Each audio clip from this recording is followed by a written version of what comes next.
What's going on, guys? Joel here from the Token Minorities, and I am bringing you the Week 3 upload from the NPL this week against the Phoenix Sunkern, coached by my good friend Cheeseboy628. And this is going to be a heck of a match. I can already see it coming, as we are both 2-0 teams. We both have really very solid drafts, and we're in the same conference. So this is going to be our first conference game of the season, and really this game should set the trend for the rest of the season as far as who's going to be the favorite to win my conference. So I'm definitely excited for this game, and I hope you are as well, because this will be a dandy, I can guarantee it. So looking at his team, he is running Latios, Ferrothorn, Manaphy, Manaphy, Thunderous Eye, Bisharp, Gothitelle, Togekiss, Gligar, Porygon 2, Scolipede, and Mega Medicham. So he has a team full of threats, especially the Gothitelle, as Gothitelle alone is going to be really forcing me to alter my team building style so much, to the point where I really can't use sets that I'm comfortable with, and I really can't use what would normally be the most effective sets in this kind of game, just because Gothitelle pressures me so hard. And then in addition to Gothitelle, he has incredible threats such as Manaphy, Thunderous Eye, Latios, and Mega Medicham, which all hit so hard, and really some of those, like especially Mega Medicham, without even needing his setup move. And just the fact that he has Mega Medicham is going to actually force me to run Reuniclus, which is really pretty bad considering he also has a Bisharp, which becomes a massive threat in that regard. So the team preview, as far as the 11 versus 11 is concerned, is pretty poor, I have to say, in my opinion, as it seems like he has counters to anything I want to bring this week. It's just going to come down to which 6 Pokemon he brings. And as far as my team building process is concerned, I'm going to have to build to the point where I'm predicting which 6 he's going to bring, as opposed to actually being able to prepare for all 11 as what I normally do each week. I'm going to have to try to predict his 6 that he's going to bring, and bring the best squad to combat those 6 Pokemon. So that's kind of the thought going into the team building process, and I'll go ahead and jump into that and give some more specifics. Okay, so upon beginning the team building process, I tried to look for Pokemon that I really didn't expect him to bring this week, and the 2 that came to mind there were Porygon 2 and Togekiss. Porygon 2 because really, at least how I saw it, the only reason he would have to bring Porygon 2 is to combat my Greninja, and one, Greninja really just isn't as powerful at all without having Protean, and 2, he has things like Manaphy and Ferrothorn to really combat Greninja pretty well. So with that said, I really didn't see him having any reason to bring Porygon 2 this week, and as a result, I really didn't feel the need to prepare for it too much.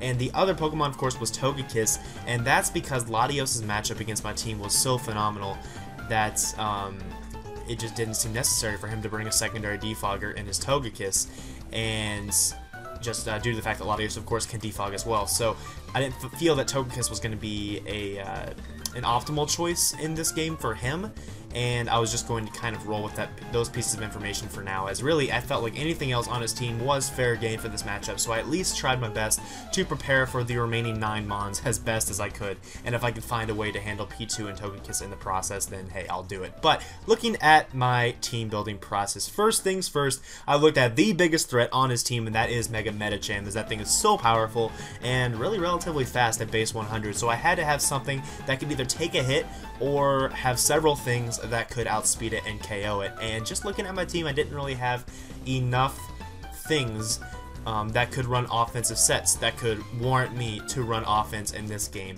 So with that said, I did take the balanced route, I should say, and I decided to create a Reuniclus set. Now, I could have run a Shed Shell Reuniclus here, such that my Reuniclus would not be able to be trapped by Gothitelle, but I figured that just because of how big of a threat Bisharp is to my entire team, that I really can't afford to run Shed Shell on this. I have to have a way to deal with Bisharp. Actually, a couple ways, to be honest, as Bisharp, after getting up a Swords Dance, is just an absolutely enormous threat to my team. So with that said, I decided to run a Colbur Berry defensive Reuniclus with Calm Mind, Shadow Ball, Hidden Power, Fighting, and Recover. Now I'm able to take a knockoff from an Adamant Life Orb Bisharp very, very well with my Colbur Berry, and I'm able to guaranteed OHKO it with a Hidden Power Fighting. So the idea with this is to lure in the Bisharp, preferably when I am at relatively high HP, and eat up the knockoff and just KO the Bisharp and be left with about 60% HP, which is more than enough to where I can easily check the Mega Medicham and basically get all my health back on it. So that's kind of the idea with this, and I do see this as potentially being a win condition in this game under, I guess, one condition, and that condition being that Thundurus and or Manaphy don't get out of hand, as if and when the Manaphy is a Tail Glow variant, and if and when he brings Thundurus, and that is a Nasty Plot variant, that will be able to combat my Reuniclus very well. And that's not good, as I do need Reuniclus to be at very high health this game, such that I can handle the Mega Medicham, as I don't have any other switch-ins. Everything else on my team is easily 2-hit KO'd, if not O-Code, by Mega Medicham. So just that fact alone makes this game scary. But you couple that with Gothitelle, and we have just a whole disaster on our hands. So moving on to my next two walls, I decided on Skarmory and Clefable. Both will have to hold a Shed Shell this week, which I really do not like, but it is necessary here, as I need these Mons alive. I need these Mons alive to have really any chance of winning this game.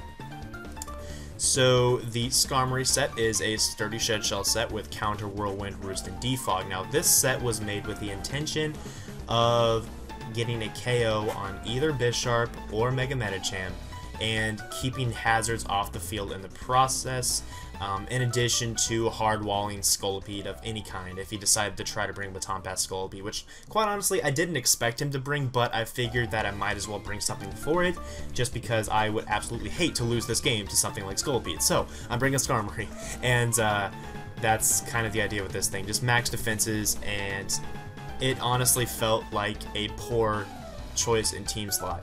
Like, I'm not gonna lie, it felt like a poor choice in team slot, but it's just something I had to do to have a chance against Scolipede. It's something I had to do to have another option against Mega Medicham and to have another option against Bisharp. So that was the idea with that, and then Clefable was something that I knew I was going to have to rely on in this game to have a chance to win. I figured I had 3 win conditions in this game, and I'll show you the last one here in a bit. But Reuniclus was number 1. If I could get a setup with Reuniclus, I should be able to win this game with really relative ease.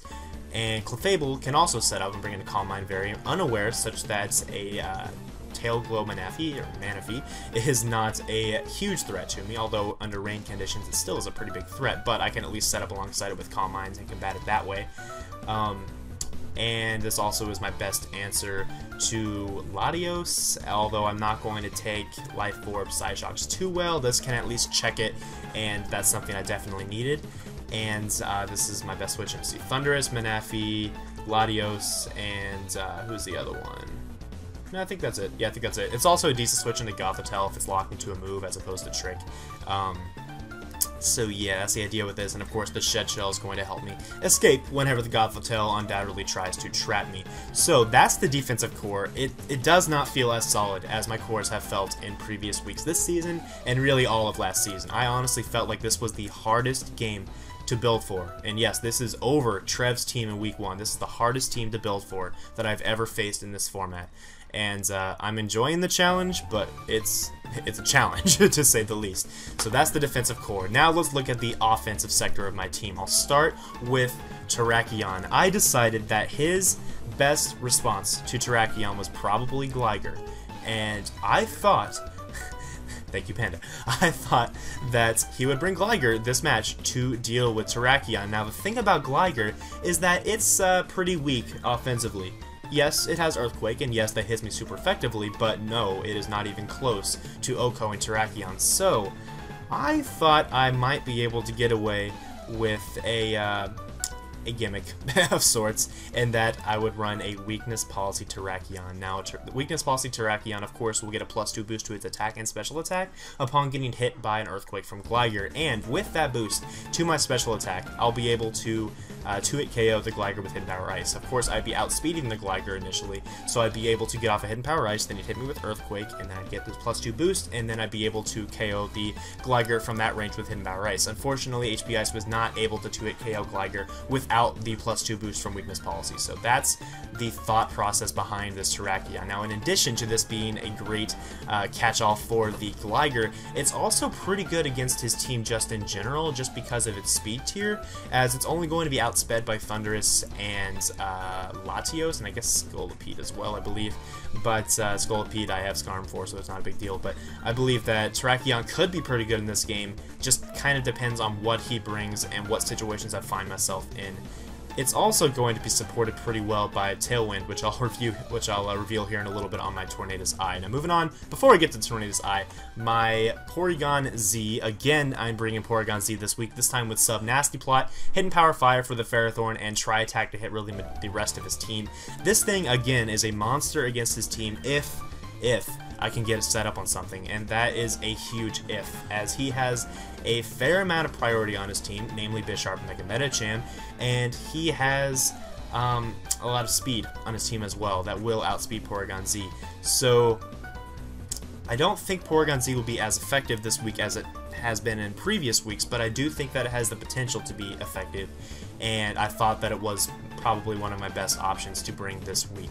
So now to support the Terrakion and the Porygon Z, I am bringing a Specs Tornadus Eye with Hurricane, Heat Wave, Knockoff, and Tailwind. This is win condition number 3, as if I can hit my Tailwinds, and if I can get maybe just a little bit of luck on the Hurricane Confusion Hex, I actually have a chance to straight up 6-0 him, as he only has, he can try to switch in Bisharp on this, but I do have Heat Wave. He can try to switch in Gothitelle on this, but Gothitelle can't KO me with anything, and 1, Knockoff, 2, Hurricane just decimates it. He can try to switch in Mega Medicham, but that will promptly die. Thunderous will speed time me, and I will not be staying in against Thunderous no matter what, unless it's like a last-ditch effort. Manaphy is easily 2-hit KO'd by a Hurricane, and cannot KO me with anything, even if he has a modest 252 special attack with Ice Beam. It cannot KO me without a crit.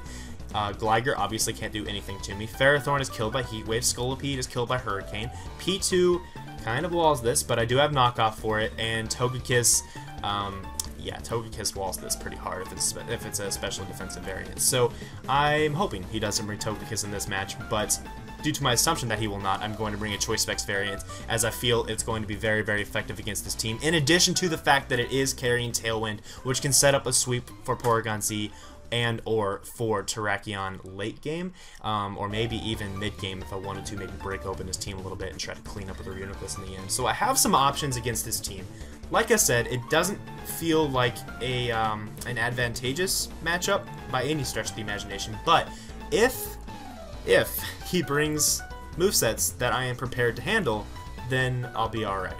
But if he out-pressures me, which he very well is capable of doing, just due to his skill level and due to the sheer amount of pressure that his team exerts, then I might be in trouble this week. But I'm going to try my hardest. We'll see what happens. We're going to try to move to 3-0 with a sizable differential after this week, and just kind of hope for the best. But thanks for watching, guys. I hope you are excited for the upload. It will be up tomorrow at probably roughly 5 p.m. CST. We'll see. I hope you're looking forward to that. I will see you tomorrow. Peace.